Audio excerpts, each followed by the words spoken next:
Bonjour les amis, en espérant que vous allez bien. J'ai une petite histoire à vous raconter. Dans les Écritures, il y avait un homme qu'on appelait Paul de Tarse. Cet homme savait que, en arrivant à Jérusalem, il allait passer des moments très difficiles. Et ce qui était craint est arrivé. Il s'est retrouvé lié.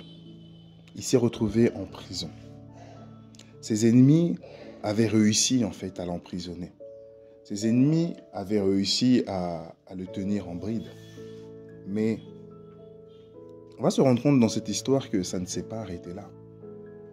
Ses ennemis n'étaient pas satisfaits en fait justement de le garder en prison. Ils en voulaient plus.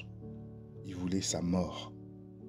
Ils se sont même conjurés qu'il ne mangerait pas tant que l'âme de Saül ne serait pas ou n'appartiendrait pas au royaume des morts. Ils se sont jurés de marcher comme ça. Et vous voyez, parfois, de manière spirituelle, l'ennemi vient pour essayer d'abord de nous capturer, nous mettre dans une prison de péché, dans une prison morale, parce que parfois, tu as toujours les mêmes pensées. Dans une prison de l'âme, dans une prison de l'esprit, il existe tout un tas de prisons. Mais la finalité de l'ennemi, ce n'est pas de te garder en prison, mais c'est comme ces personnes qui se sont réunies. Pour Paul, c'est d'éliminer ta propre vie, que tu puisses mourir.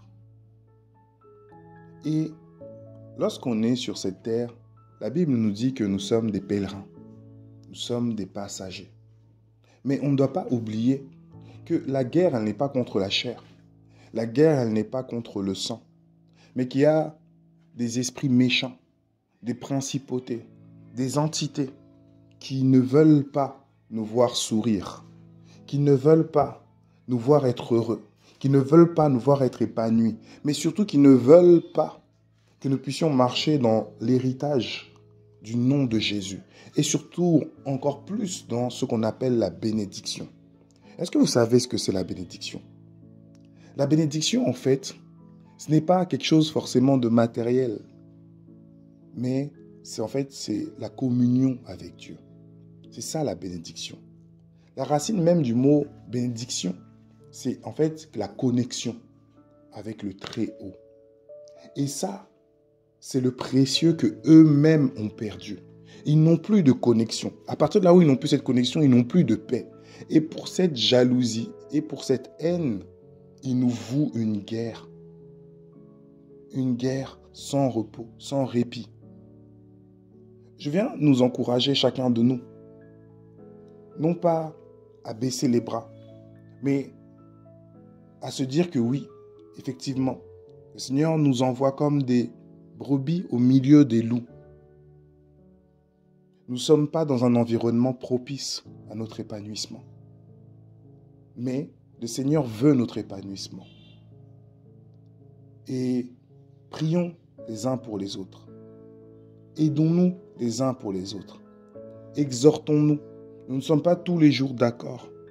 Mais le principal, le plus important, c'est que notre âme soit sauvée. L'ennemi, tant qu'on ne mourra pas, il continuera. Même si tu te dis, je suis affaibli, il continuera à te frapper jusqu'à ce que tu meures. Lorsque j'étais plus jeune, je pensais que parce que je ne priais pas ou je priais moins, l'ennemi me laisserait tranquille. Je pensais que parce que j'étais moins actif dans les choses du Seigneur, l'ennemi me laisserait tranquille. Mais c'est faux, c'est une illusion. Lui, la seule chose qui l'intéresse, c'est mon âme, c'est ton âme. Donc, je viens prier. Je viens prier au nom de Yahushua. Que si quelque chose était mort en toi, que cette chose puisse se réveiller. Que ton esprit, que les ossements desséchés se réveillent en toi. Je viens prier que si l'eau de l'esprit te manquait, que ta terre était sèche est desséché. Je prie au nom de Jésus-Christ que les eaux vives viennent se déverser. Que si le feu de l'Esprit manquait dans ta vie, que ce feu soit ravivé. Que si le don du Saint-Esprit n'était pas manifesté dans ta vie, que ça soit restauré. Que les murs des prisons qui te retenaient s'écroulent.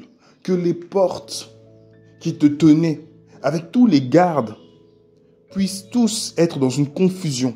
Et que ton âme, que ton esprit, que ce que le Seigneur t'avait donné te revienne. Au nom de Yahushua, je prie que la force qu'il te manquait puisse venir dans ta vie. Je prie que ce feu vienne et que une constance vienne habiter en toi. Je prie aussi que dans ces temps où la confusion devient maître, où l'égarement devient une force et une puissance, que le discernement du Seigneur devienne le double de ce que tu avais hier. Que tes yeux puissent voir là où les autres ne voient pas. Que ton intelligence ne soit pas simplement l'intelligence humaine, mais que ce soit l'intelligence de l'esprit, comme avait Daniel, comme avait Joseph. Que cette capacité que le Seigneur nous donne vienne pleinement en toi, qu'il puisse te renforcer. Que surtout le lien et la chaîne d'amour viennent s'attacher entre toi et le Seigneur Jésus. Je t'encourage encore. Nos ennemis rôdent. Nos ennemis, tant que nous n'avons pas rendu notre dernier souffle, chercheront toujours à nous nuire. Demeurez bénis, soyez fortifiés, prions les uns pour les autres. Je prie pour vous, priez pour moi, que le Seigneur marche devant nous et préparons-nous aussi à son grand retour. Demeurez bénis, à bientôt.